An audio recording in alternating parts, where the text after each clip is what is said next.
think we start.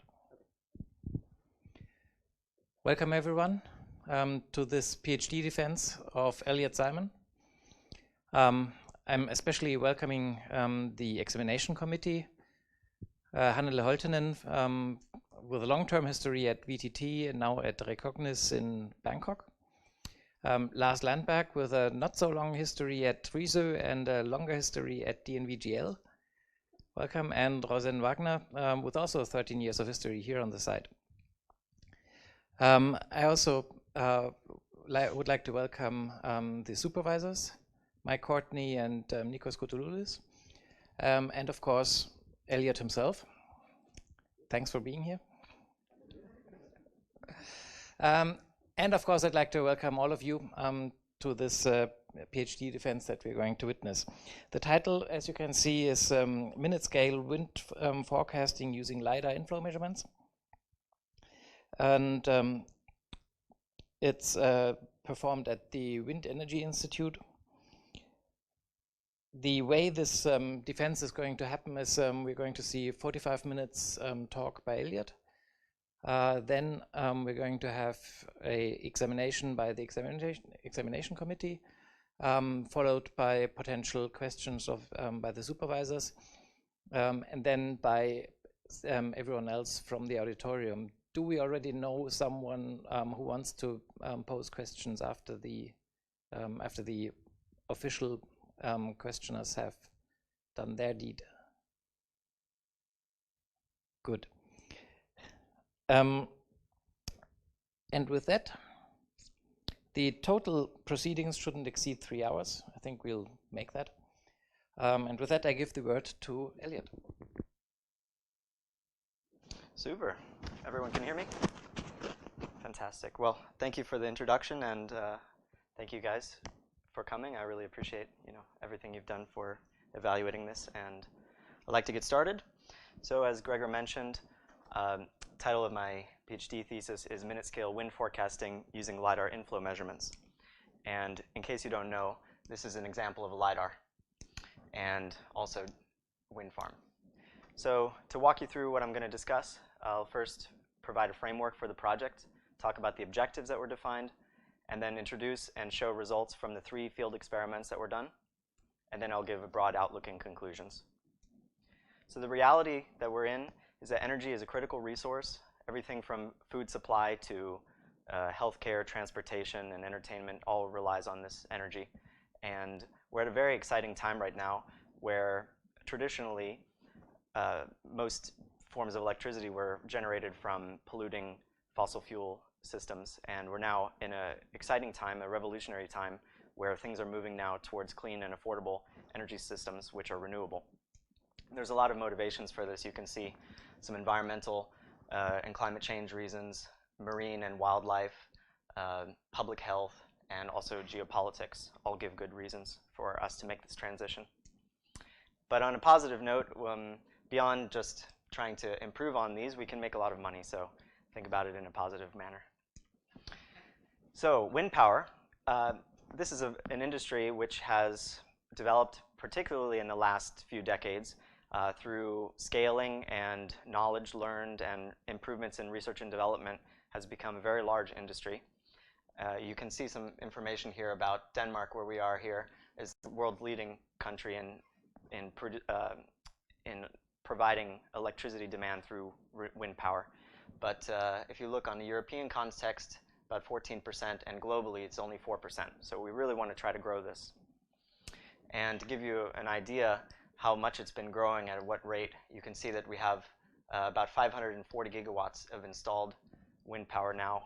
And as I said, this only comprises of this 4%. So we're really trying to scale this up. And the industry has really responded by, for example, this is an offshore installation vessel that has been specifically designed for this task. So some considerations. In wind power, basically the idea is that you're generating electricity from the atmosphere. And since we can't control the atmosphere, what we get coming in is dictated by the atmosphere. And as you can see, the wind is money. But the wind itself is highly variable. You have lots of different influences seasonally, local weather patterns, you have turbulence, and you have influence from the land and from the buildings and things that we construct. So the variability of the wind leads to the variability in the energy production itself. And one very important consideration, which Hannele mentioned a lot, I think we're coming back, it was a good framework for this work, is that the power grid itself is required to be in constant balance where the production is equal to the consumption. And this is sort of intuitive because you can't really take something out of something you never put into it. So it needs to be balanced at all times. And there's a lot of mechanisms which I'll briefly explain how this happens. So again, coming back to this morning's talk, we see that the system level storage is not really economically feasible. It's technically feasible, but in most locations it don't have a good setup for large scale utility level storage. So the grid and the markets weren't originally devised for the high variability and uncertainty of production that wind power introduces into the system, because traditionally we've been using very fuel controllable power production plants. And as you can see, grid failures can be very catastrophic. Here's an incident in 2003 in Canada and the northeastern United States where you have 55 million people left without power. And can you imagine just driving and all the signal lights are not working and you have no light in your place and trying to go about with your day, and economically it's just a catastrophe. You lose heating and ventilation, etc. So to kind of introduce again about the idea of these markets and how it works, I want to talk about generally the timescales that these occur on. So on the left-hand side of this, you have the financial markets, which have really nothing to do with the physical trading of power.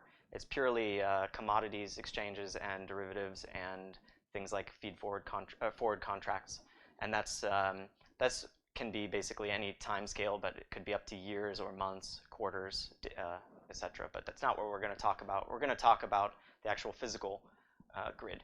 So you have pretty much three core ideas. You have the day-ahead markets, and these are initial offers based on forecasts put into the market, and this is some on the order of days before delivery. And then any sort of forecast errors or changes in the dispatch of your power plant are then modified by this intraday market, which takes care of economic balancing. It's not physical balancing, but simply the economic balancing of the errors from the day-ahead market. And this can happen most cases on the hour before, but there are some markets that are moving towards very short scales, which is how it connects to my work. And then after the economic balancing is done, you have in real time within the hour of delivery, and that's accomplished using physical balancing by the transmission system operator, and that is mainly through the regulating power market and through acquiring and using reserves. But all of this is very expensive. To pay for reserve capacity, pay for these ancillary services and demand response, for example. So we want to minimize the forecast errors that actually are introduced into this system. So as I mentioned, the market designs and gate closures are starting to be influenced by renewables, mainly wind and solar. And you can see some products on gate closures on the 5 or 15 or 30-minute contracts in some parts of Europe and in Australia where they are introducing 5-minute financial settlements and dispatch. So why do we need these minute-scale wind forecasts? Well, I think the main reason is predicting energy production from wind turbines. And this comes in the wake of a lot of the support schemes like the feed-in tariff being phased out, and now producers or operators of wind farms are simply players in the market like everybody else. So they need to come up with accurate wind forecasts. Of course, there's also financial risks coming from people who are bidding and playing in this market. If they make forecast errors, they're liable for the imbalances that they actually introduce. And then also have grid planning and operation. But there's a bit more than that. We also have large-scale events, weather fronts and wind ramps, which can cause very large volatility in how the grid is balanced, and a field called collective wind farm control. So I'll talk a little bit about that now. So wind farm control, the idea is that all of these turbines interact with each other, and And traditionally, you've simply been optimizing the power for each turbine on its own. But the idea of wind farm control is to collectively optimize as one unit. And that's done through a few different main topics. The first, wake steering, which you can see an example of here, where you intentionally misalign the turbine into the wind in order to steer the wake away from the downwind turbines. And you've seen annual energy production increases of around 5% for this method. And also dynamic induction control, which is where you simply reduce the wake deficit of from the upstream turbines in order to recover more energy from the downstream ones. And this gives some advantages in the production and also the fatigue load. So the models and the wind farm controller that implement these require some input conditions, mainly about the wind that's coming in. And traditionally, it's not known because you only have measurements at the positions where they occur. So there, of course, you can imagine that wake steering particularly is sensitive to the input of the wind direction. So if you get your wind direction forecast wrong, then or the variance of this wind direction, then you could get a very bad result on steering the wake closer, or yeah, obviously. So we've talked a lot about the variability. I want to show you some real data about how it actually works. So this is 1 month of data from our V52 wind turbine out on the test stand. And what I've done is I've shown the change in the active power output as a percentage of the capacity from negative 100 to 100 of the turbine within a selected time frame. So we start from 1 second all the way up to 1 hour. And what I want to show you here is we talk a lot about hourly variability, which is this here. But if you actually start looking at the lower time scales down to, for example, 5 minutes, it's really not that different. So we need to start looking at these minute scale variability and how this all ties together. So when we talk about wind forecasts, I just want to clear the stage here, because most of the time and most of the products are concerning numerical weather models, which is a physical modeling of the atmosphere. And that's not really applicable here, mainly because in order to get the quality of this forecast, you would need to know so much about the boundary conditions of your input to your simulation. And you also need to run them and get the results by the time you can actually make a decision with this information. So most of these are run on supercomputers and take hours to return the simulation results. So it's not really feasible on this scale. So we're going to talk about some other types of forecasting methods. So the first one is very oftenly used, the persistence method. And we just assume that the next value that we encounter will be pretty close to the previous value. And this actually works fairly well. And it's very often used by the industry for trading in power on short time scales if it's used. Another more advanced method would be statistical time series models.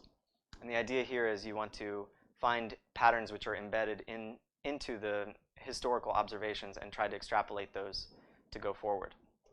But these are kind of like, I say, driving a car backwards, because you're only able to look behind you. You can't see anything that's coming. So I thought maybe we can do a bit better, flip this guy forward and look forward and see what is coming into our site. So that's where the remote sensing comes into play here. So remote sensing, the idea of this is that it's a measurement technique where we're able to measure without our sensor being physically in the place that we're measuring. And this is used very often using radio, light, or sound waves. And I'm sure you've encountered this in your lives through, for example, the air traffic control radars, or mapping lidars used. If you've ever worked with digital elevation maps or played simulation racing games, you'll have known about these things. So we have an extension to normal remote sensing, which is called Doppler remote sensing. And this gives us, as well as the position and time, we get velocity information out of this. And the velocity information comes from the proportionality between the change in the wavelength or frequency of the object that we interact with, which is proportional to its speed. So Doppler wind lidars are something that we have a lot of experience with here, and are used often in wind energy industry. They are compact, they're commercially available in a few different manufacturers.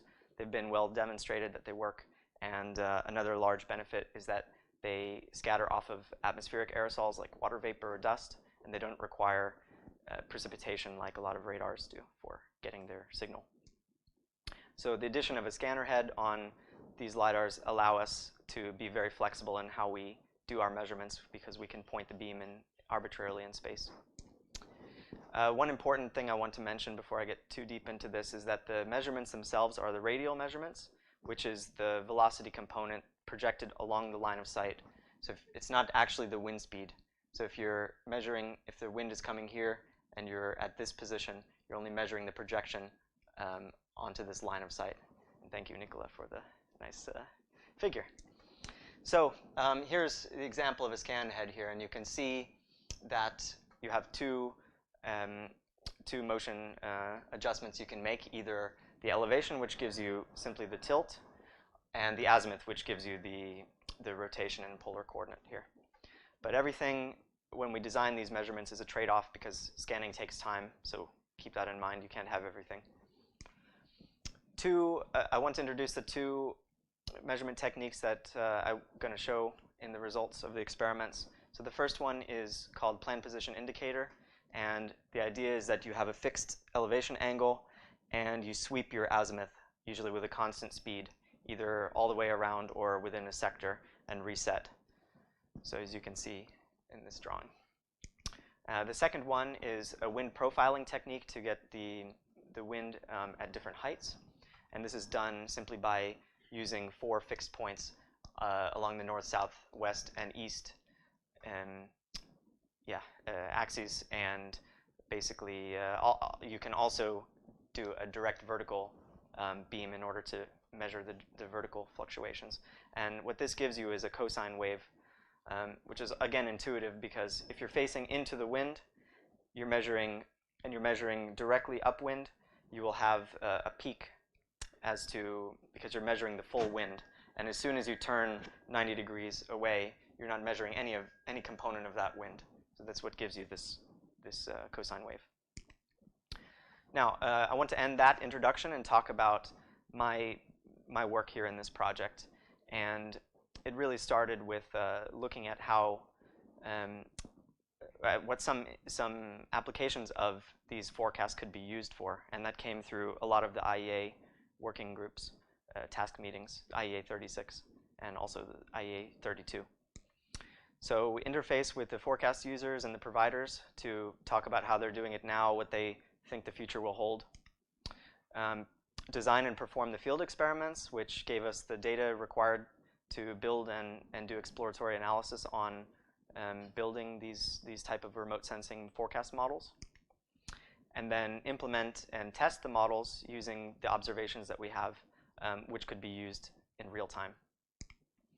Then we need to benchmark the skill against other methods and see if we can come up with an improvement.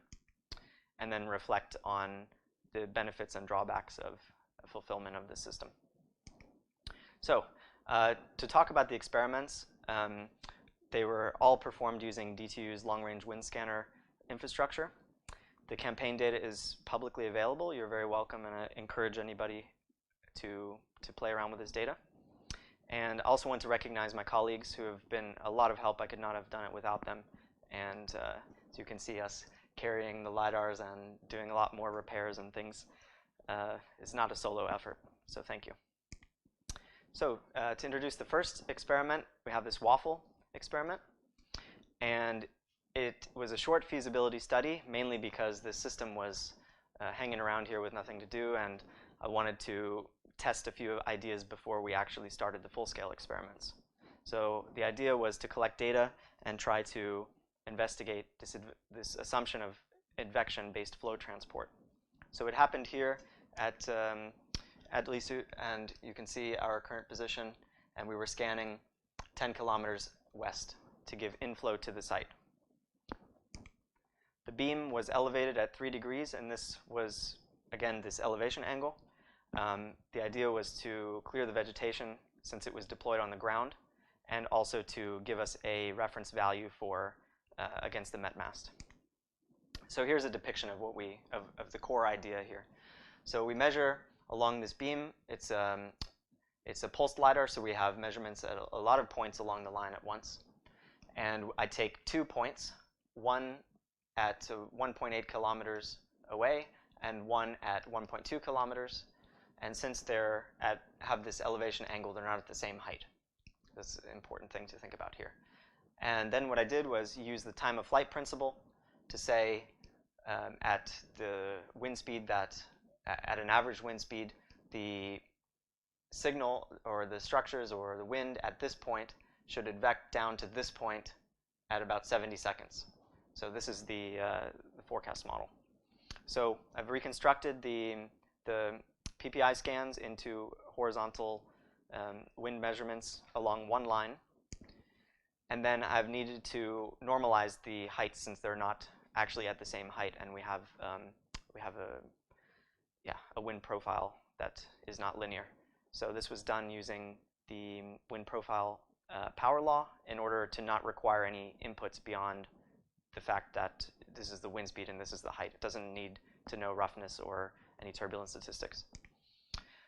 Use a 2-day period with neutral and near neutral stability and westerly winds, which give us the inflow to the site, and then applied a power curve model to introduce the nonlinearities into the power forecast.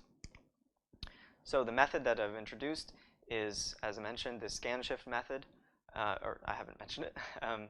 It's a scan shift method, and the idea is that the cross correlation between the 2 points should show a time lag. So phase error will be shown in both the time series and in the cross correlation result. So here you can see the time series, and the first one here is the actual measurements with the correct times, and the bottom one is shifted by the time 70 seconds. And you can see that they tend to converge at many of the points. And when you do the cross correlation in time with lags, so here we have 0, meaning the 2 signals are cross correlated with each other at the same time. And then here you see a cross correlation peak existing at 3 scan shifts, which is equivalent to the 23-second scan time that we have. So you can actually see that this peak is the advection between the 2 points. So before I get to the results, I want to just discuss how we're going to evaluate the results of these models. The first big one is the mean absolute error, and this is simply a summation, an average of the summation of the absolute value of the difference between the real value and the forecast value. So it's purely linear. All of the errors have the same weight, no matter how large they are relative to each other. But we also have the root mean squared error, which penalizes the larger errors since it squares them. And so the idea is that larger errors which have larger impacts will be weighted more strictly. And then, of course, general linear model fit between the 2 series of observations. So we want to look at the slope between the 2, the intercept, and how well it fits to a linear model. So here's the first result. On the left, we have the persistence forecast. And on the right, we have the LiDAR scan shift forecast. And you can see that at low wind speeds, the persistence is working quite well. As we increase, then the wind decorrelates. And you can see that the root mean squared error of 0.527, and you can see there's been about a 20% decrease in the root mean squared error using this method. When I look at the power, of course, the nonlinearities, particularly in this part of the graph, will be amplified. And you can see, again, since we've reduced the wind speed forecast error, the wind power forecast error has also reduced. So some key results: we've outperformed the persistence benchmark by 20% in wind speed, 30% in the wind power forecast. Again, as I mentioned, the persistence doesn't work generally very well when the wind speed picks up, which is a bit intuitive. And the incline measurement plane from our field experiment wasn't really ideal for correlating the far distances, particularly at 10 kilometers when we're measuring 500 meters above where we started. So a similar paper using PPI scans with elevation angle would sympathize, I think, with the struggle. So now we took those lessons and we tried to start another field experiment improving on that. And that's what I'm going to talk about now, this Østerild balconies experiment. So it's a full-scale measurement campaign that took place at our Østerild test center here in Western Denmark. And we actually took the LiDARs, put them on these platforms, and raised them up on the Met mast in 2 phases. The first phase 50 and the second phase 200 meters above the ground. And this is what I'm going to talk about, mainly because we wanted to emulate similar conditions to offshore as possible, because that's what we saw the value of this method potentially being used for. So we used the PPI scans to provide, again, the cross-section of the horizontal wind field, but this time we don't have any height change over the distance. So here's a depiction of how this actually works. So we have our LiDAR mounted to the mast, measuring upwind at many, many points, as I mentioned before. And we use all of these point inputs in our model to give a forecast at the cup anemometer, which sits right next to the LiDAR. So to process the data, I used a very simple wind retrieval method. So instead of doing the actual fitting, we simply pick the point that has the maximum absolute magnitude, which means that we're upwind. So it's picking the upwind point. And yeah, so that's what I wanted to say about that. Then, again, the reference signal comes from the cup anemometer placed at the same location, downwind of the points that we're using as inputs to our model. And then match the sampling rate in order to prevent the LiDAR from, since the LiDAR has a fixed sampling rate of, in this case, 49 seconds, we don't want to take all the variability from the small scale stuff that we wouldn't ever be able to see. And then, of course, synchronize the data sources so that the timestamps are correct. And this is very important to get right, because when you're working on short, high-frequency data, you need the timestamps to be right. So here's some results from the balcony experiment, the correlations. It's a similar plot as before. So we have on the x-axis the scan lags in time and the correlation peak between the 2 signals. And you can see as we start from the close distances and move towards almost 7 kilometers here, you can see that at the closest one we have a very sharp peak. And this is the very small scale features highly correlated to the cup anemometer. And as we move further away, you see that peak not only broaden as it correlates better to larger features, but it also shifts. And that's that advection that we talk about. And this plot shows a similar result, simply from the top. Other big takeaways we found were that coherent events, such as in this case a small ramp, wind ramp, are able to be seen at the far distances, and you can actually track them as they move both in space and time towards the cup anemometer position. Another big result was to compare the empirical advection behavior from Taylor's frozen turbulence hypothesis in green, shown here in green, with the LiDAR observations shown here in blue. And you can see that they match pretty well up to about 2 kilometers, and then it starts to diverge. So the actual model that takes all of these observations and produces a forecast is taking the 100 meter to 7 kilometer upwind retrieved wind speeds, scalar wind speeds, and that's used to generate a forecast between 1 minute and 60 minutes ahead at the Met mast. And this is done in a direct multi-step model, so separate models are trained for each time in order to take in the time correlations. And a rolling walk-forward training architecture was used, which the idea is to leverage the power of the persistence in your model by taking the most recent value and re-updating your model weights at each time step that you do it to keep the model as close to reality as possible. And it's done with a machine learning technique called stochastic gradient descent regression. And this includes a lasso regularization function, which is able to perform feature selection and remove features which don't add predictive power to the model and also reduce overfitting. It also is an online learning implementation, so it's training as it walks forward in time and producing forecast output at each time step. And this is good because it allows you to work on very large data sets without retraining over them. You just incrementally fit. If you're interested more, I can't explain the complexity to the depth I would want to, but you can refer to the thesis. So now we look at the evaluation, how the model performed. And we have in orange here simply the last value persistence. In purple is the 10-minute moving average of the persistence. And in green is the actual Lidar method that I've mentioned. So you can see that it's actually performing the best out of at all time steps. And on the second y-axis, you can see how much the improvement is relative to the 10-minute persistence here. And you can also notice that we haven't introduced much of any change in the distribution of the errors, any skewness or bias or things like this. So during the campaign, we actually encountered something that we couldn't have predicted, but it was very exciting. So it's actually a weather front that approached the site.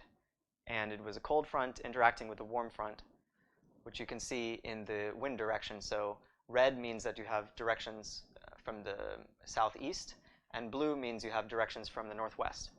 And you can see we have now southeast. It goes here, here, here.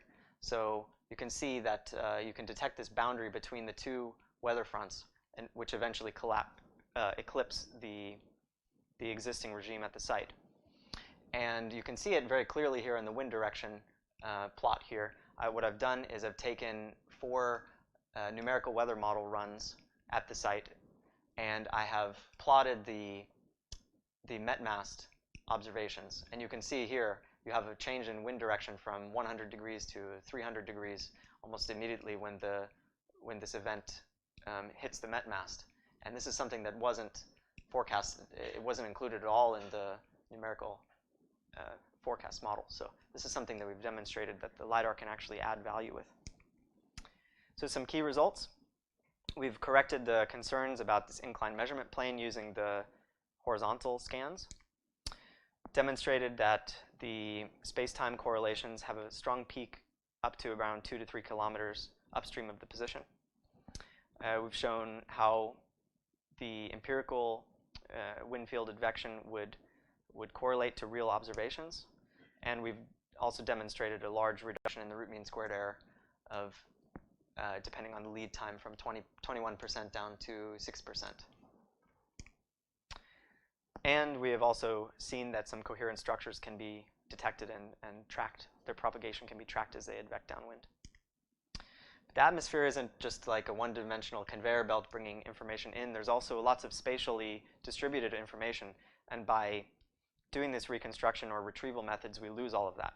So then we thought, how can we maybe integrate the 2D spatial information into the forecast model? And that's where the next campaign comes into, which is LASCAR, for my colleague Guillaume's last campaign here at LISU before he's left. So the LASCAR campaign was, again, a full-scale measurement campaign here at LISU, and at this position here, and we were scanning 4 kilometers up across the fjord westerly, again, to get the inflow to the site. So we have 2 LiDARs that are deployed. The first one, Sirocco, which is on the roof of the building here, and scanning, again, horizontally. And then one in the lee of the building, Breeze, which is performing the profiles that I mentioned before, the Doppler beam swing profiles, which you can see is similar to this. And there's a system. So as I mentioned, we want to try to preserve this spatial information. And I thought, well, how can this be done? So we want to look at the computer vision field and how they are actually extracting image attributes from images. And when we actually plot this data without doing any sort of processing on it, you can see just by your own eyes that there is spatial information. I'm going to play one of the videos. You can see a gust coming in here. Don't know how well it shows up, but the idea is that you can clearly see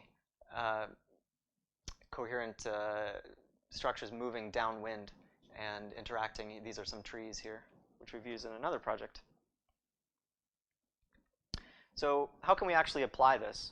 Well, one big development which Lars has introduced was the idea of image detection, and actually when you apply this on time, you try to use sequences of images to forecast what the next frame will be, for example. This is used often in video interpolation or extrapolation and things like this. So the idea is that both of the spatial features in your image and their order, natural order in time, are both attributes of this sequence. So I thought, what does this actually look like what kind of companies are applying this sort of thing? And we have a big one that you're all aware of. This will be the Tesla autopilot system. And you can see it's an optical system that has 3 cameras. And I'm going to play this video. So you can see that as the car is driving along by itself, you have cars and pedestrians all being detected by the optical system. And it's determined whether or not it's in the path of the vehicle or not, and what its velocity is. And this is all using sequence prediction from videos. So, and it's going to quickly, now it's going to park itself. Yeah. So the actual implementation of the model, it's a 2D convolutional long short-term memory neural network. And this is a deep learning model that provides the convolutions both in space and time. So it preserves time information and spatial information. And this is something that is fairly new coming out. We've done, again, the same online learning approach as before, where we assimilate the information and then train on the new observations, and then use that newly fitted model, refitted model, to make our prediction. And it was done using Google Cloud Compute with a GPU on TensorFlow. And it was able to provide the prediction, the retraining and predictions in about 14 milliseconds using this system. So it's very suitable for this application. So the inputs will be a sequence of the last 5 minutes of the upwind PPI scans, which is used to forecast the next 5 minutes of conditions at the downstream position, meaning our reference, which is, in this case, the Lidar-based profiler. So instead of our direct multi-step, we're using a multiple output strategy. So it's one model that is applied along a time-distributed dimension in order to encompass all of the space-time correlations in one model. So it doesn't need to run multiple models as before. So the wind vectors this time are used instead of scalar wind speeds, and that's to give us both the wind speed and the direction predictions, as well as variances of U and V components. And this is something that mainly came out of the applicability to wind farm control, which we realized towards the middle of the project how important that is, actually. So we benchmarked it against the persistence, as we did before, and then some time series models. This is an autoregressive integrated model and autoregressive integrated moving average model. And just again, you can see the depiction here. So here's an example of one of the processed scan images. We've removed the trees and removed and scaled all of the data, which helps the model to converge when it does the training. And when we have our downstream reference here, so we're trying to forecast things that move this way. So we've used a 12-hour continuous period, which have inflow direction coming from the west. Projected all of the LiDAR measurements, which are coming from polar space to Cartesian, in order to make the models, to make scikit, or TensorFlow work with this training. And then done the scaling, as I mentioned, between 0 and 1, but using a modified version of the min-max method, where we define the maximum to be 4 standard deviations above the mean to remove any sort of outliers. So when we look at the model here, we have in blue the LiDAR artificial neural network model. In green we have persistence, and then the 2 time series models here. And the first big takeaway is that it seems to work pretty well up until about 4 minutes when everything goes haywire, and simply does not have any skill beyond that time when there is no correlation between the spatial features coming in. And if we look at it in time steps, for the first 2 time steps up to about half a minute, we've outperformed all of our benchmarks. But beyond that, we have a lot of competition here from the ARIMA model, which performs surprisingly well. So some key results. The space-time features from the sequences of the scan images have been applied now in a forecasting model. We've been able to extract features from them up to maybe about 4 minutes ahead. The Lidar model has outperformed 2 out of the 3 benchmarks across all of the time steps and has worked against all of them up to about 30 seconds ahead. And we've shown similar improvements along the same lines as our previous studies against persistence with the same improvement at the 1 minute time step. And as I mentioned, this ARIMA model works very well, even though it's not able to anticipate any changes. So now I'll come to the conclusions. So we can actually do better than persistence, which is frighteningly used very, very often when the statistical time series models actually do work fairly well. We've seen improvements of between 5 and 20% depending on the lead time. But all of these methods have been regression models and not classification models. So the regression models may not actually deliver this value that's required for deploying and maintaining the instrument. But especially when you compare it with time series models that use existing historical data, which is free if it's saved. But in many cases, as we found out, it's actually not saved or it's not logged at all. And so for people who are going to build models or want to forecast at their own site, I recommend very highly that you save your high-frequency data because you require a large training database in order to make these models.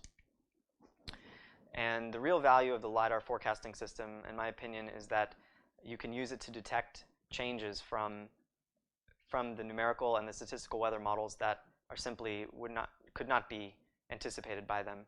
Either they miss them completely, or the scale of the impact or the timing is forecasted wrong. And as a side note, just want to say that the advection assumption here that we're using, it probably, I would bet my life on it, only holds in simple terrain or in offshore, which is where we see the real impact, the real suitability of such a system.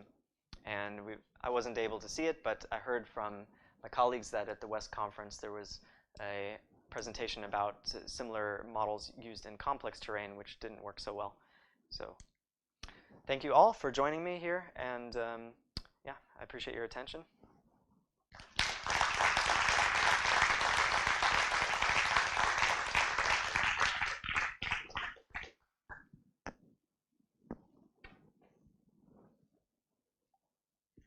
Thank you very much, Elliot. We'll have a couple of minutes break for those of you who haven't been obsolete by AI yet, to get back in the office and do some work. Everyone else, please feel free to stay here and observe the actual defense part of the defense. That was the attack.